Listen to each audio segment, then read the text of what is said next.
Financial success has little to do with how smart you are and a lot to do with your behavior. Have you ever wondered how it is that a person with many academic achievements ends up having less wealth than other people who don't even have studies? Human behavior is a determining variable in financial performance, from something as large as a country's economy to the smallest, such as your personal finances. But at the same time, this is the most difficult aspect to analyze and understand. In this video, I'm going to summarize the most important chapters of a book called The Psychology of Money by Morgan Housel. Chapter 1. No one is crazy. The idea we have about how the world and money work has little to do with what actually happens in the world, and a lot to do with what you believe about it. And what you think about the way the world works is highly influenced by your personal experience. And your personal experiences depend on your immediate context. For example, it's very likely that a person who lives in a country with an inflationary crisis has very negative experiences with saving and therefore has the need to spend everything in the shortest possible time. However, someone else who lives in a country with a stable currency thinks differently about saving and has a more optimistic outlook on it. This is how two equally intelligent people can act completely differently when it comes to how to save and invest money. Every decision people make with their money is justified by the information they have at the time and connected to their unique mental model of how the world works. It seems we all do crazy things with our money, but no one is crazy. Our monetary decisions are based on unique experiences that can only make sense to us at any given time. Chapter 2. Luck and Risk. If you interview successful business people and ask them about their success, they will surely talk about hard work and a lot of sacrifices. That is the way they would explain their success. And although this is true for them, the other side of the coin is that there are invisible variables that can be decisive. Two of them are luck and risk.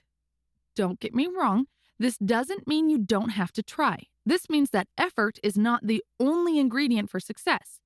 For example, many people talk about Bill Gates' business success and innovation. There are even those who use it as an example to follow. But Bill Gates studied at Lakeside, an elite private school in Seattle. This was the only school with a computer in the 1960s, the Teletype Model 33. This greatly influenced Bill Gates' interest in computing. He even got permission from math classes so he could pursue his interest in computer science. Bill Gates himself admitted that if he hadn't been able to study at a computer school like Lakeside, there would have been no Microsoft.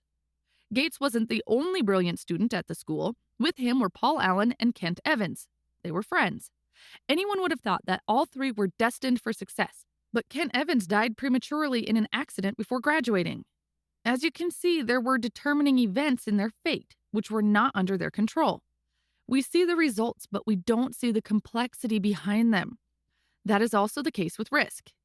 We are not able to measure the risks that large investors assumed. We do not know how much risk that investor assumed with that company that is successful today.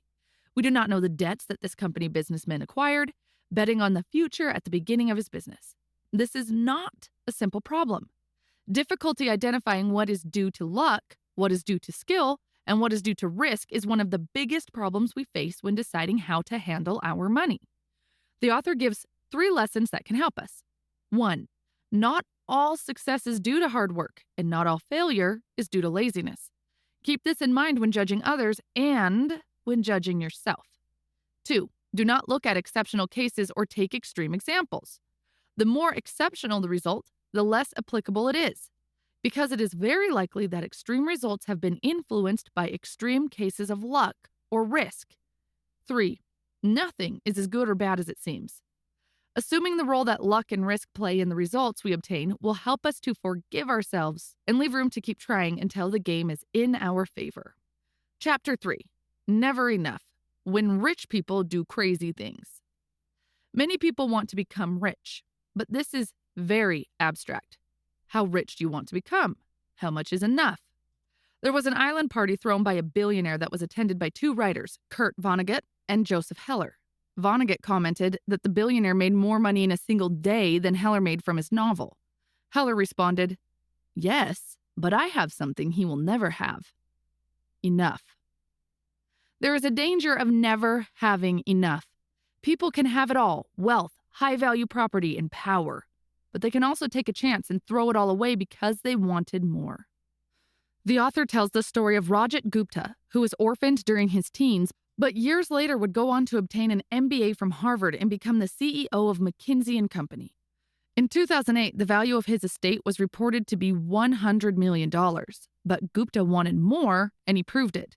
In 2008, during the Goldman Sachs crisis, Warren Buffett decided to invest $5 billion in the bank to help it survive. Since Gupta was a member of the Goldman Sachs board of directors, he got this information before the public did. So he decided to secretly agree to buy Goldman Sachs shares before they rose because of Buffett's investment. Gupta was arrested for insider trading. This is how he ruined his reputation and his career, motivated by the greed of never having enough. In this chapter, the author leaves some important lessons. 1. The most difficult financial skill is to make the goal stop drifting away. The goal is set further and further when the taste for more wealth and power increases faster than satisfaction, and this is a red flag that alerts you that you are probably about to take more and more risks irrationally. True happiness is in the satisfaction of having enough, not in constant expectation. 2. Social comparison is the problem. Comparing yourself to others is unnecessary torture you should avoid. There will always be someone getting better results than you do. There will always be someone higher up the ladder. Comparing yourself to them will steal your joy. Run your own race. 3. There are many things that are not worth risking, regardless of the potential gain. Reputation is priceless. Freedom and independence are priceless. Family and friends are priceless. Being loved by those you love is priceless. Happiness is priceless. If you want to keep all of this with you, you need to know when to stop taking risks that can harm all these valuable things. Chapter 4. Compounding. There are many books about investing, and many of them are very good, like the ones that talk about how Warren Buffett made his fortune through his investments. Buffett's fortune reached $86.5 billion. Without a doubt, a phenomenal investor. But there is something that you should not lose sight of. Buffett isn't only a good investor, but he also has been a good investor since he was just a boy. This is how more than 90% of his assets were accumulated after 50 years of age. Warren Buffett's skill is investing, but his secret is time. This is how compounding works. The lesson that the author wants to teach in this chapter is that good investing isn't necessarily about earning the highest returns. The highest returns tend to be one-off hits that can't be repeated. Good investing is about earning pretty good returns that you can stick with, and which can be repeated for long periods of time. And as Charlie Munger said, the first rule of compounding is never to interrupt it unnecessarily. Compound interest isn't like planting a tree. In 1 year, you won't see much progress. In 10 years, you will notice the difference. And in 50, you will have created something extraordinary. But staying on your feet all that time requires you to survive the unpredictable ups and downs of life that we all experience over time. Chapter 5. Getting rich versus staying rich. Many financial gurus talk about how to become rich, which has made it a boring topic for many people. But there is another thing that is often lost from sight. It's not just about accumulating a certain amount of capital, but about maintaining your wealth over time. The author argues that there is only one way to stay rich: a combination of frugality and paranoia. Frugality means using your resources wisely. Staying rich requires you to have humility and the fear that what you have earned will be taken away or lost. Chapter 6. You can be wrong half the time and still make a fortune. In this chapter, the author tells the story of Heinz Berggruen, who came to be admired for his acumen in investing in art. He managed to amass a collection of valuable works of art. But the reality is that it was not pure insight. Berggruen bought large quantities of art, and of all, only a small part became valuable art. This means that Berggruen was wrong most of the time. However, he managed to get it right. If you want to venture into the world of entrepreneurship and investment, you must understand that many things in the world comply with the 80-20 rule, also known as the Pareto principle. Seasoned investors in large companies expect that of 100% of their investment decisions, 80% will fail. If you see something that achieved extraordinary results or that becomes famous and influential, you must understand that it's an event in thousands or millions. This is the stock market. Most will fail. Some will perform well, and only some will generate incredible returns. According to the author, Warren Buffett admitted that he has owned shares in more than 400 different companies in his lifetime, but the most significant gains came from only 10 of them. Many large companies understand this reality of life. For example, if you review all the series that Netflix has produced, you will see that only a few of them have had significant success. When you realize this, you can accept that it's normal for many things to fail or go wrong. Chapter 7. Freedom. The author tells a story about how one day he wanted to become an investment banker because they were making a lot of money, and he thought he would be happy once he worked on it. When he managed to work as an investment banker, he realized from day one why they were making a lot of money. They worked harder and for more controlled hours than any human being could bear. The author says that although in that job he felt important and he was well paid, there came a time when he no longer tolerated having become a slave to his boss, as he was forced to work every second of the working day. Those were the most miserable days of his life. He was only able to work like this for a little over a month. No matter how much you love your activity, if it turns into something that takes control of your time, you will end up hating it. The highest form of wealth is the ability to wake up every morning and say, I can do whatever I want today. We hear all the time people saying that they want to be happy, but happiness is complex because we are all different. But there is a common denominator. The universal fuel of joy is the ability to control their own lives. There are tempting money-making opportunities, but many are traps from which it can be difficult to escape. Don't fall into the endless cycle of earning more by losing one of your most precious values: freedom. The ability to do what you want, when you want, with whomever you want, for as long as you want, is priceless. Chapter 9. Wealth is what you don't see. Someone may appear rich, but it is impossible to know for sure at first glance. You could be seeing only the tip of the iceberg. Don't be tempted by those who flaunt their wealth. It seems stupid to say so, but the only way to accumulate wealth is not to spend it. Oftentimes, when people say they want to be a millionaire, what they really mean is that they want to spend $1 million. But spending $1 million is literally the opposite of being a millionaire. The wealth is hidden. Wealth is income that is saved, not spent. Wealth is optionality, flexibility, and growth. Wealth is the ability to buy things if necessary. Spending money to show others how much money you have is the fastest way to have less money. Chapter 13. Room for error. If you aren't able to imagine the possibility of your failure, you will fail. Because true failure will come when you do not know how to face a setback in your entrepreneurship and investment ventures. How do you face adversity if you've never considered the possibility or haven't prepared for it? Putting all your eggs in one investment basket means you take too much risk by betting on just one option. If you don't expand your investment portfolio, it means you're not leaving room for error. That is, you will not be prepared for an adverse outcome, and that is the true failure. If something can break, it will break. So, if you put a lot of things, depending on the performance of just one, you are counting the days to catastrophe. One of the biggest mistakes with money is relying solely on salary to fund short-term spending needs, with no savings to protect you from unexpected expenses in the future. We like to think that we are saving for something certain, like buying a car or for retirement, but the reality is we don't know what will happen tomorrow, and we can't be sure where we will spend our savings. This doesn't mean that you shouldn't plan. It means that you should leave room for error while planning. Chapter 14. You will change. Planning for the long term seems easier than it actually is, because everything changes over time. You and I will change in 10 years. The world will also change. This should not be an impediment to making plans for the future, but a warning that helps you to do so with the necessary prudence and wisdom to avoid future regrets. The author tells the story of a friend who, during his adolescence, always said that he dreamed of being a doctor. In those days, it was easy to conclude that he couldn't make it. But he did it with a lot of effort. A few years ago, the author met again with that friend who is now a doctor, but it turns out that now that friend who fought for his dream of being a doctor was sorry for choosing that career, saying that it was horrible.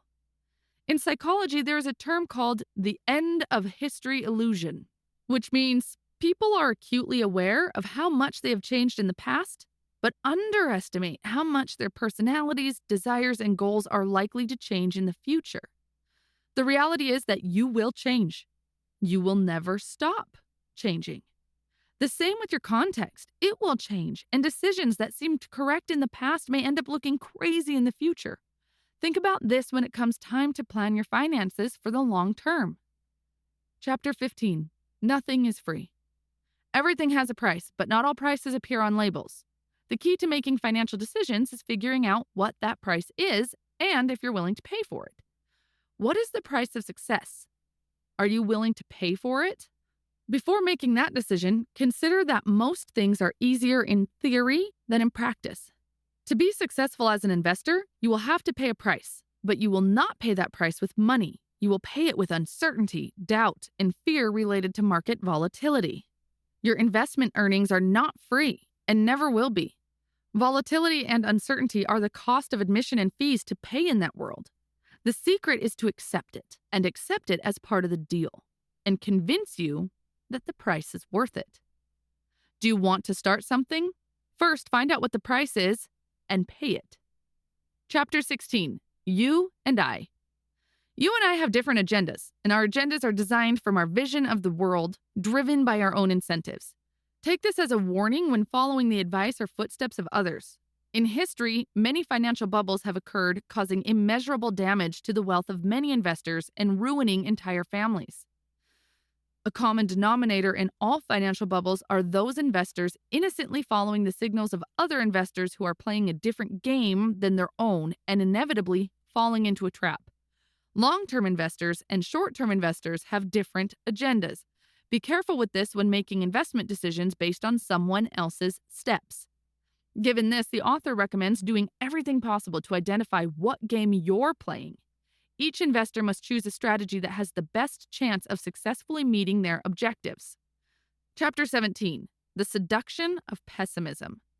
Have you noticed that many people seem to show a lot of interest in the tragic messages of the prophets of disaster?